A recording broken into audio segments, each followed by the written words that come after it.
सुरो हिन नाचीज़ जो जंहिंजी एॾी वॾी सज़ा ॾिनई किरन।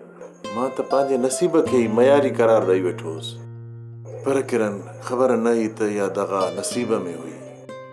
मुंहिंजी दिलि जी धड़कन त अॼु बि तुंहिंजे लाइ धड़के। तुंहिंजी मयार मूं ते ठहे थी साबिर, पर छा कयां, मां मजबूर हुयसि, बेवस हुयसि तक़दीर जे आॾो। तक़दीर खे विच में न आण किरन, असांजे प्यार में त कुझु बि न थियो, पोइ इहे तक़दीर किथां आई? साबिर, तुंहिंजो प्यार अॼु बि मुंहिंजे मन में पलिजी रहियो आहे, पर छा किरन, तूं एतिरी पत्थर दिलि हूंदीअ? मूं इहो सोचियो ई कोन हो, एतिरी जुदाई तोखे ठहे थी। साबिर, किरन हमेशह जीअं अॼु बि तोखे पंहिंजे दिलि जो मोर थी सम्झे। साबिर, जीअं ही सॼी दुनिया मोर जो हुस्न ॾिसण जे लाइ बेताब हूंदी आहे न, ईअं मां बि हैरान आहियां।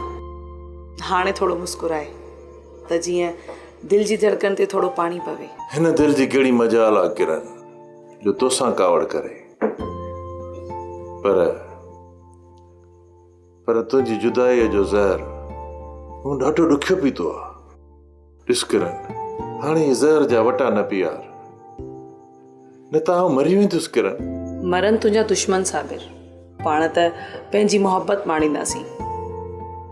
मूंखे ख़बर न आहे त न चाहींदे बि एॾी जुदाई छो थी वई। किरन, तूं मिली है, हाणे उन वक़्त खे यादि करे दर्दनि जे सैलाब में ॿुॾणु नथो चाहियां।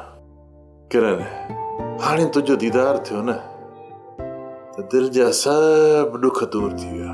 तोखां परे मूं बि ॼण क़ैद में काटियो आहे साबिर। बाबा त मुंहिंजे नंढे हूंदे ई मुंहिंजो रिश्तो मुंहिंजे सोट इब्रार सां करे छॾियो हुयो, ऐं मूंखां बिना पुछे मुंहिंजी शादी जी तारीख़ बि तय करे छॾियो। पंहिंजी आख़िरी मुलाक़ात खां पोइ जीअं मां घर पहुतसि त तमामु जल्द मूंखे वनवाह में विहारियो, ऐं उन खां पोइ शादी थी वई। शादी? छा तूं शादी करे छॾी? साबिर, अम्मा ऐं बाबा जी नज़र में उहा शादी आहे, पर मुंहिंजी नज़र में उहा बर्बादी आहे। एतिरा ॾींहं क़ैद में हुयसि, तॾहिं त तोसां मोहबत वंडे न सघियसि। न त किरन बेवफ़ा न, पर बावफ़ा आहे। वक़्त मूंसां वॾा नाहक कया आहिनि साबिर। मां इन शादी मां ख़ुशि न आहियां, न त मुंहिंजी ख़ुशी त तूं आहीं, सिर्फ़ु तूं। पोइ किरन, हाणे छा सोचो आहे तूं? तोसां गॾु रहण थी चाहियां साबिर। मूंखे उन क़ैद मां आज़ादु कराए, न त मां मरी वेंदसि।